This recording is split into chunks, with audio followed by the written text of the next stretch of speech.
YouTubers, it's the copycat gardener again.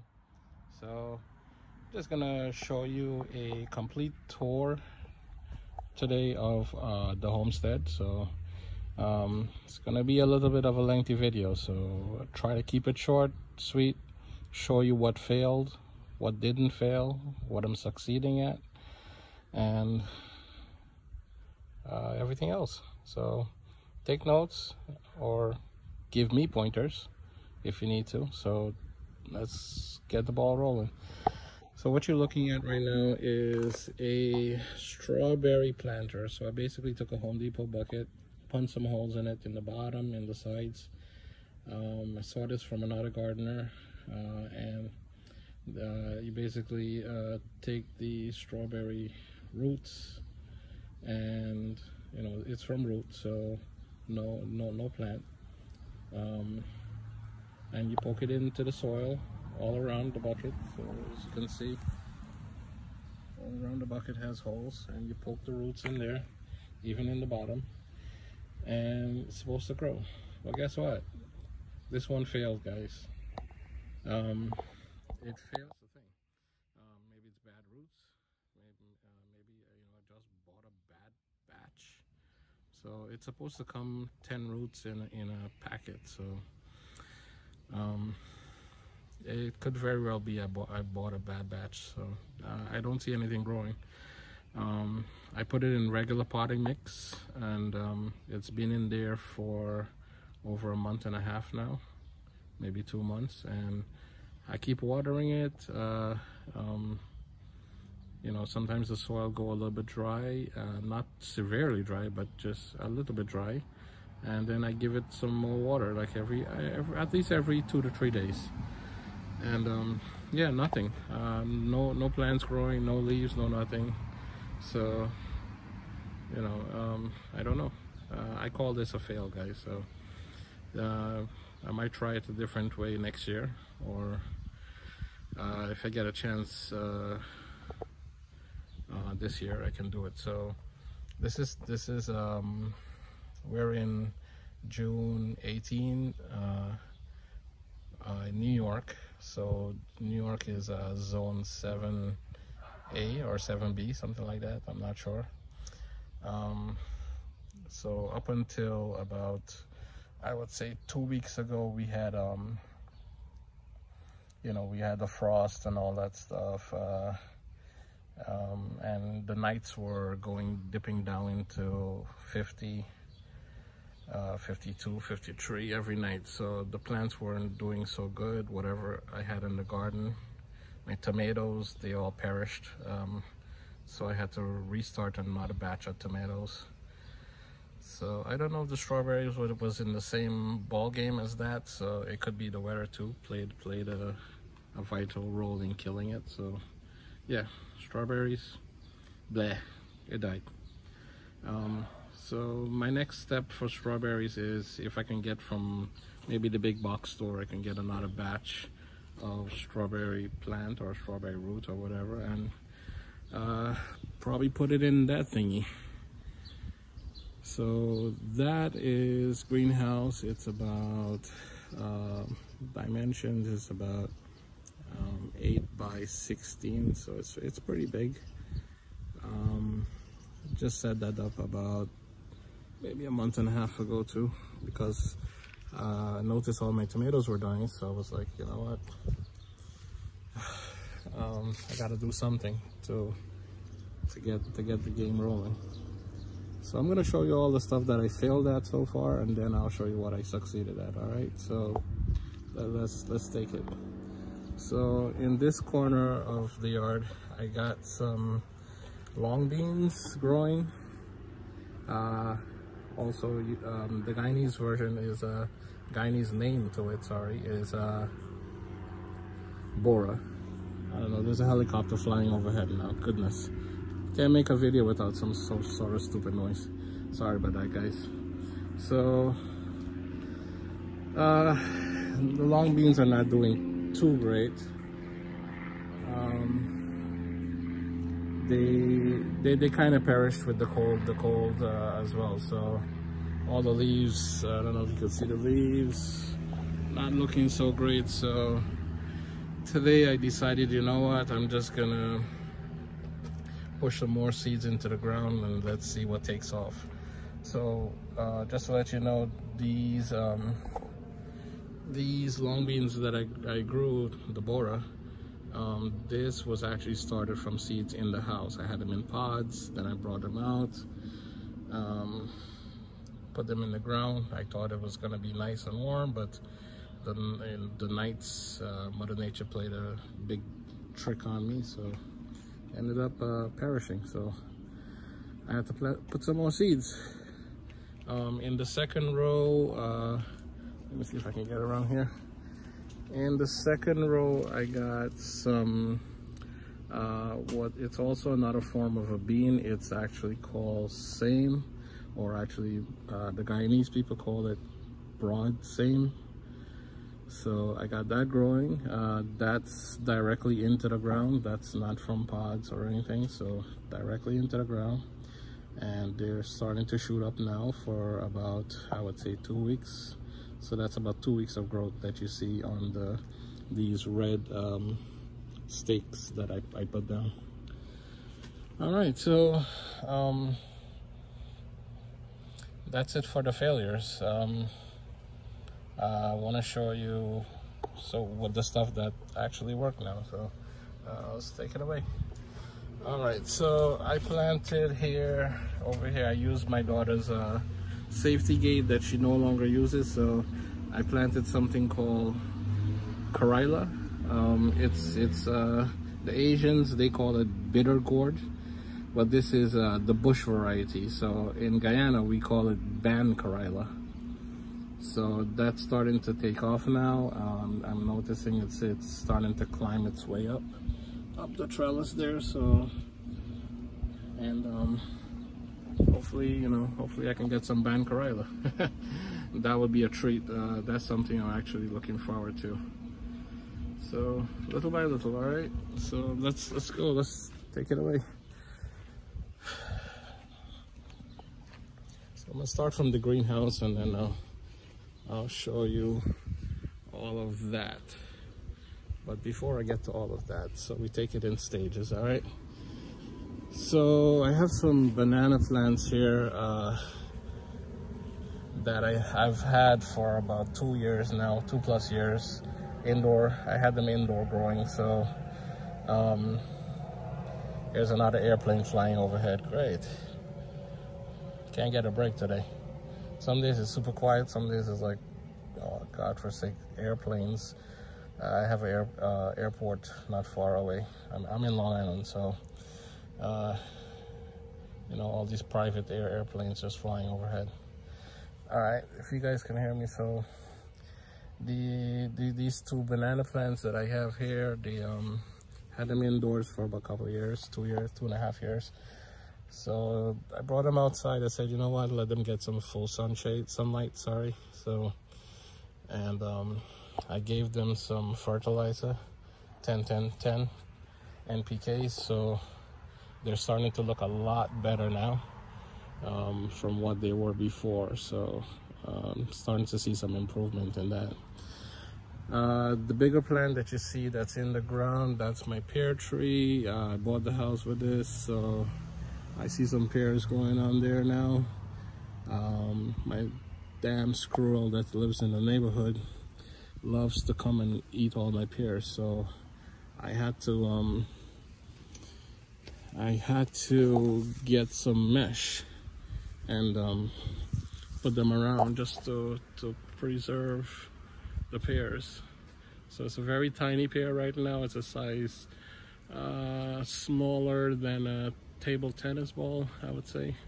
So I got a couple on the tree, so I'm just trying to hold on to those. Hopefully he doesn't come and, you know, have his lunch.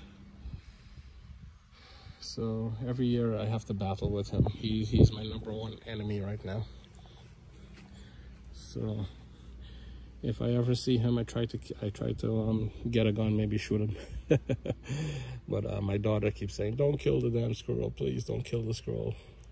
So that's the story of the squirrel. So let me continue now. So I'll show you fruit trees and then vegetable trees. Okay, so vegetable plants. So what I got growing here is this is a Santa Rosa plum. So that's starting to take off now. I'm very excited about that one. This one is, and of course these are all what you call grafted trees, guys. So this one is Haralson apple, semi-dwarf apple, Braeburn apple, and Gala apple. So about 5, is that 5? I think I counted 5, wait, 6. Granny Smith apple. So it's all grafted from one root. So super duper excited about this one. So hopefully I get some something growing from that one. Then I got here,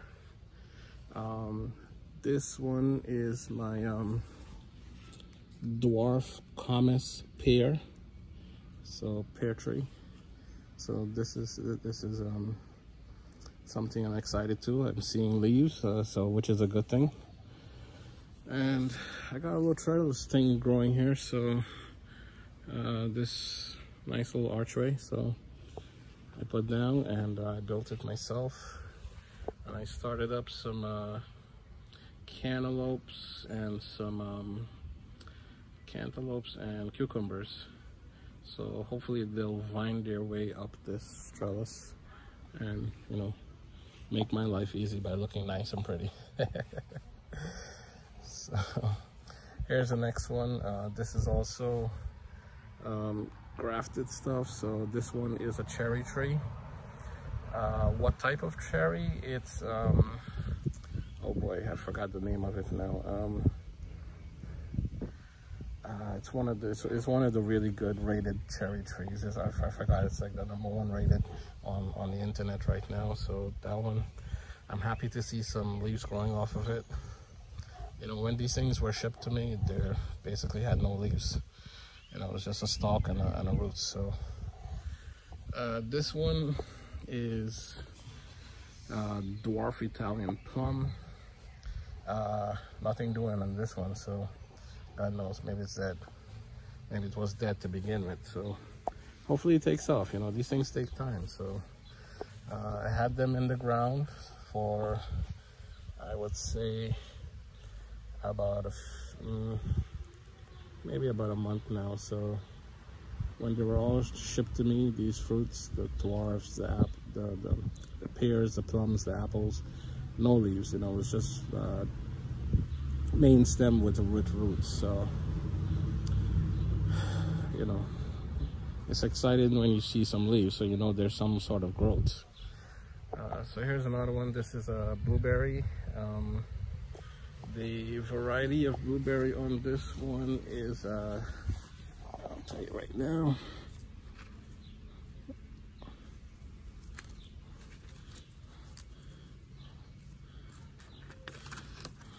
This is a Brightwell blueberry. Even the price left on it. Wow.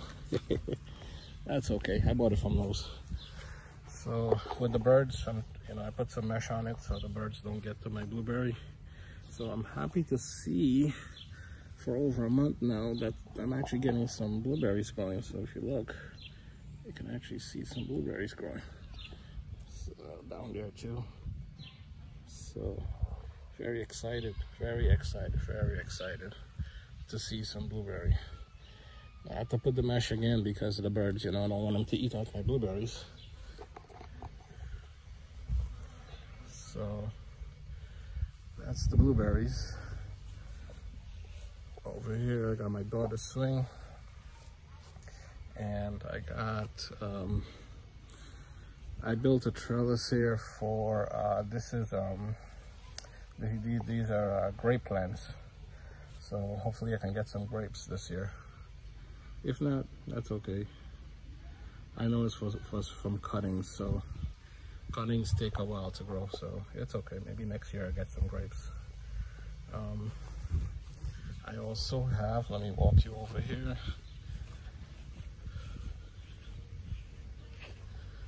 I have this is also another grape plant. This is seedless grape. Hey, Mr. Bee. Wow. Good to see you, Mr. Honeybee. Mr. Honeybee is doing his thing. So I can't disturb him while he's doing his thing, you know. So love to see honeybees. Love to see honeybees. You know, they do their work, you know, we do ours. So this one I had a few years now, and surprisingly it just took off this year. I don't know why. I had it about 3 years and it was doing absolutely zero. So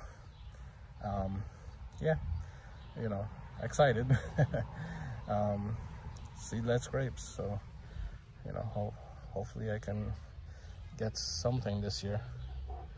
All right, so that's it. I have it running on a mesh vine here, on a trellis that I built. So now, if you guys remember from my previous videos, right, so I told you guys I love to do things in buckets, right? Container, it's called container gardening. So container gardening, what that's all about is you know, you basically try to keep most of the bugs, the pests away from your garden. And it's easier too. I have sciatica back pain, so it's not easy for me to bend down and plant all this stuff into the ground. I'm not young anymore, I'm 40 years old, but yeah, some folks say that's young, but with sciatica, it's very painful. So if you watch my other 2 gardening videos, you know, you basically know what I'm talking about. So I built some of these containers. They're a specific type of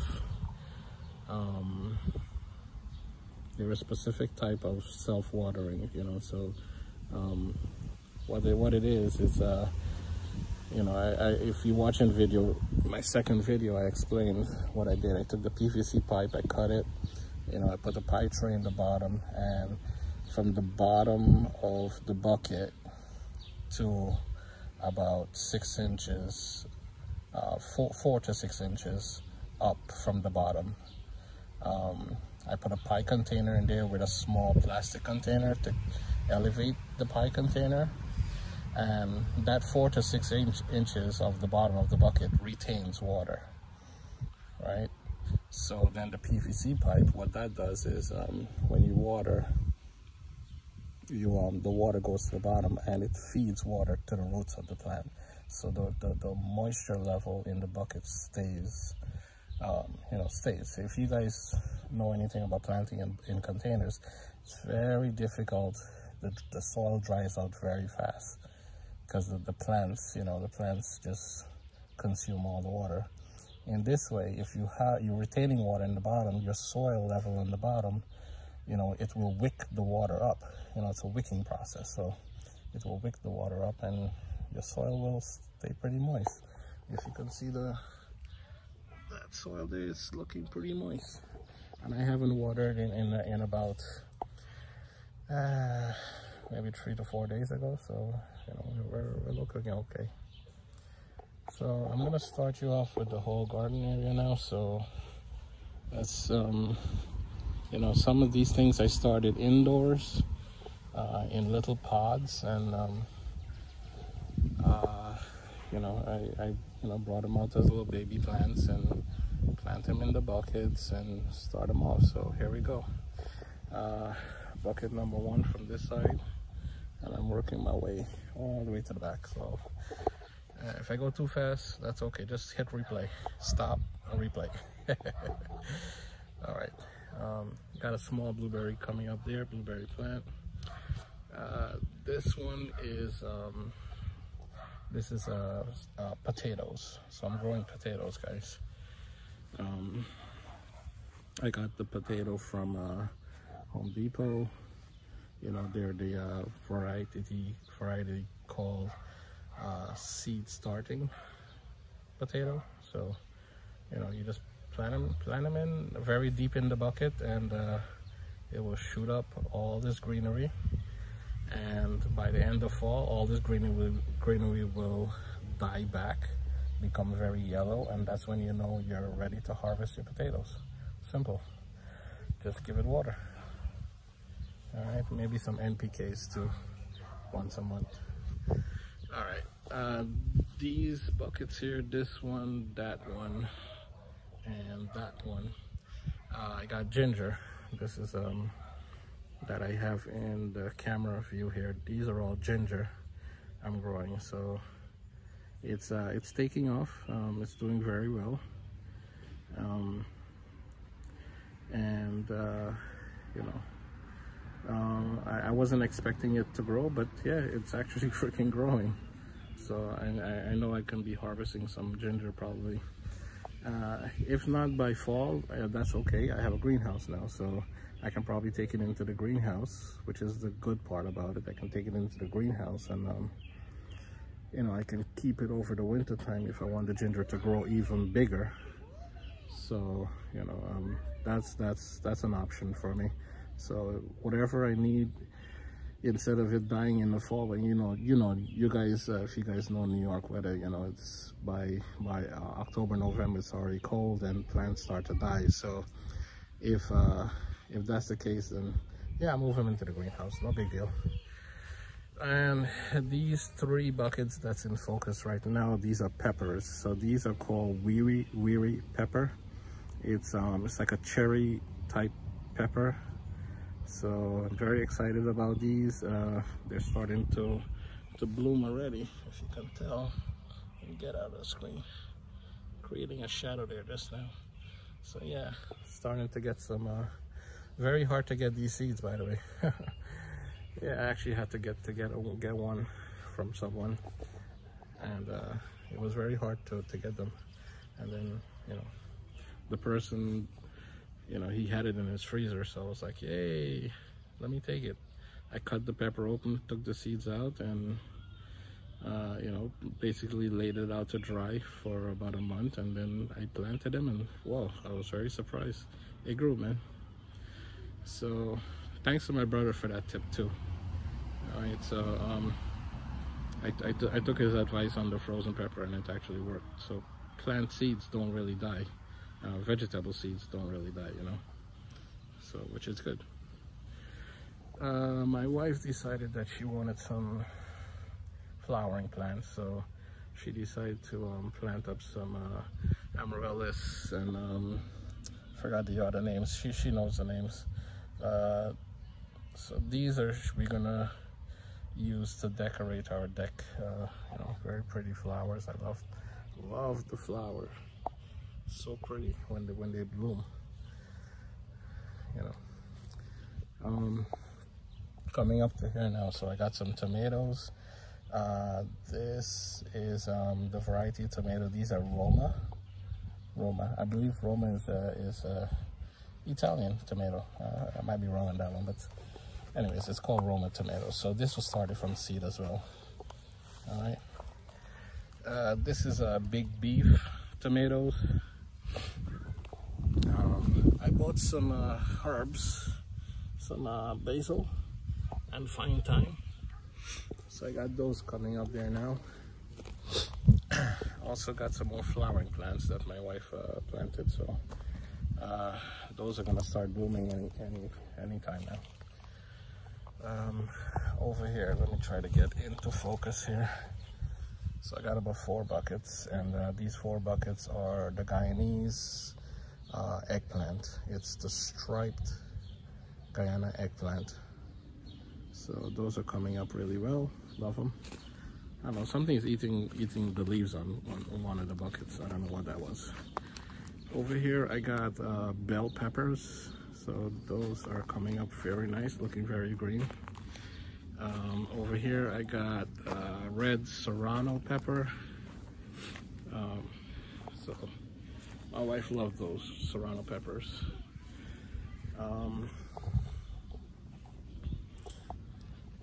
So that's the whole pepper roll right there. Over here I got the vining stuff. So this is squash and pumpkin. So let me just show you. I got Mexican squash. Well, it's Mexican squash, guys. I don't know why Guyanese people call it Guyana squash, but it's not Guyana squash. Guyana didn't make their own squash. The damn squash came from Mexico, okay? So it's Mexican squash. So you Guyanese people out there, get it right. So I'm vining it, as you can see. I got a trellis going here, goes all the way up there. So hopefully it can climb its way up, make its way up. I got English cucumbers. I don't know if you guys ever seen that variety. It's a super long, they grow to like 12 inches to 16 inches in length. So very excited about English cucumbers. Got some more Guyana squash there, and over here on this trellis I got butternut squash. Guyanese people call it butternut pumpkin. So that's also finding its way up. So I made trellises, you know.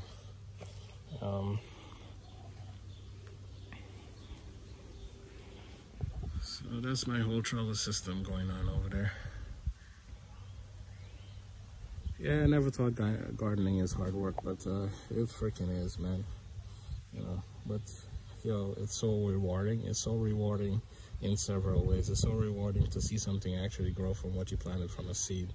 You know, a lot of these things I didn't buy from the store. You know, I just got them as seeds and, you know, started growing them.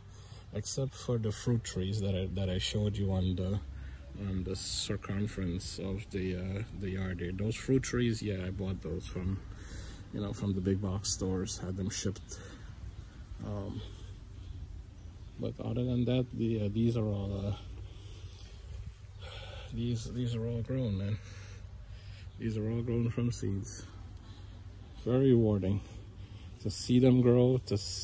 You know, even more rewarding to see them produce fruit, right? That's the whole outcome of this, right? Is to see them produce a fruit or a vegetable. So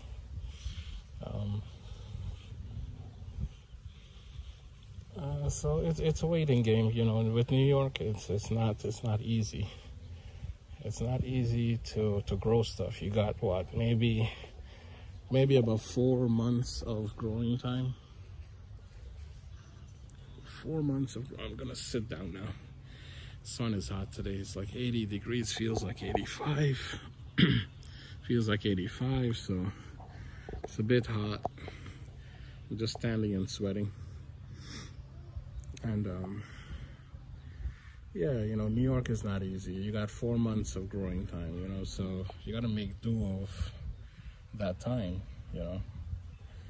It's not like Georgia or Florida where, you know, you get the weather for a lot longer. You know, you guys' summer months will be from, you know, a good 6 months, 8 months of summer, which is awesome. You know, that's not New York. So I'm excited, you know, and at the same time, you know, I can't wait. I can't wait to see some things actually produced from here. You know, the bananas over there, I'm not 100% sure on the variety, man.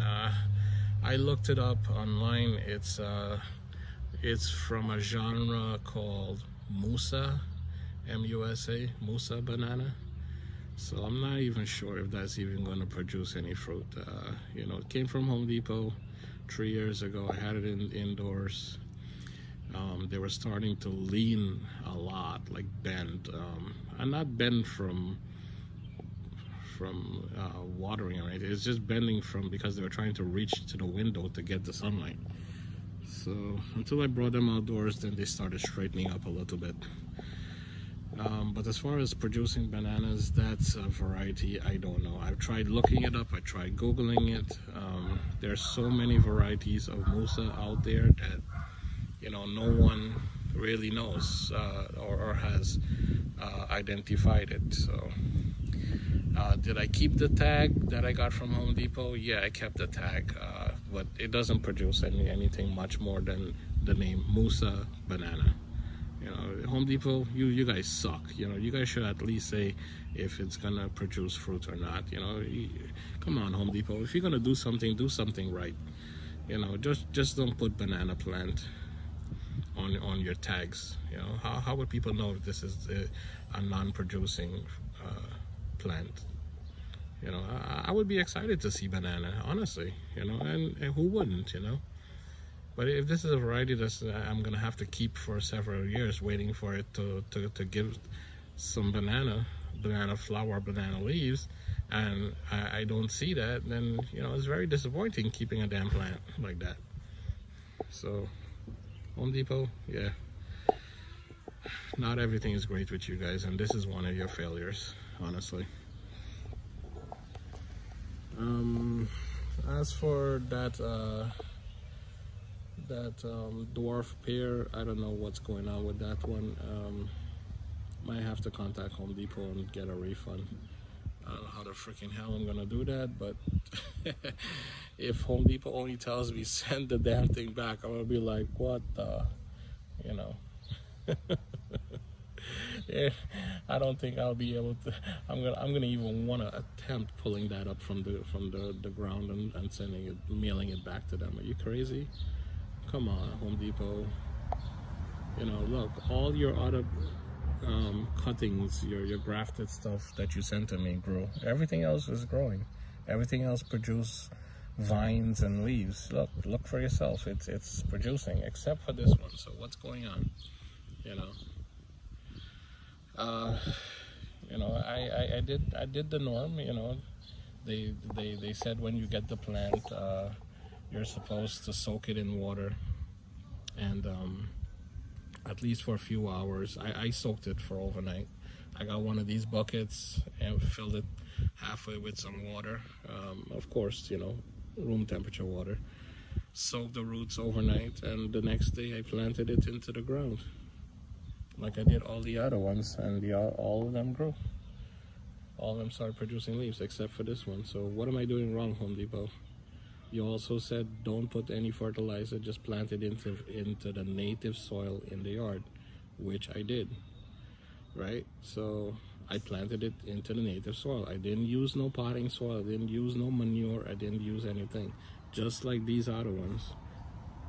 All right, native soil, no fertilizer, no manure, nothing. So why is this one not growing? I don't know. I'm gonna have to do some Googling, guys, on this one. The variety, maybe it does need NPK. I don't know. We'll see. It might just be that's what it does need versus the other ones. But like I said, that's a plum. That's a Santa Rosa plum. Sorry, that's a Santa Rosa plum, and that's growing. And this dwarf Italian plum is not growing. So come on, I don't know. What am I doing wrong here, guys? You guys that are YouTubers, you tell me. If you're watching this video, you tell me. They're both plum trees. Why is one growing? Why is one not growing? So give me your feedback. I don't know. I'll try some Googling too and see what's going on. And oh, pretty white butterfly. Oh, he just flew away. Alright, so that's the end of the video, guys. The rest of the yard is just pretty much scenery plants. I call them scenery plants. So I call them scenery plants because they're basically, that's what it is. You know, they're hostas of different varieties that I planted. I had this for a couple of years and now it's just overtaken. It's like a big giant mess right now. I gotta figure out, maybe I need to cut it in half and go transplant it somewhere else. That's what you do with hostas. That one over there, I took half of it and it's still going good, and the other half I planted in the front yard, so you know, it's still going good. It's not dying. This one looking very pretty as well. You know, all different varieties of hostas. This thing here that's looking like it's dead, yeah, that was my fault. I brought the aloe out from the house and I put it in direct sunlight in there, right in the garden, and guess what? I didn't realize that aloe don't need direct sunlight, so it all started turning yellow on me. So good thing my wife spotted it one day and she's like, hey, you know, this is not looking good. So I brought it back under the shade of the deck, and look, it's starting to go back green again. So it's starting to get back some green leaves, so that's a good sign. The other thing was I had it in a smaller pot and I think it outgrew the pot, so put it in a bigger pot this time around. Maybe eventually we'll have to go into the ground, I don't know, or maybe a bucket, I don't know. Well, with the ground it's gonna die in the winter, so yeah, a bucket will be the better option. And that's it, you guys. That's from my garden, and happy gardening. Take care, and please don't forget to, you know, subscribe, hit the bell icon, and give me a like. Thank you.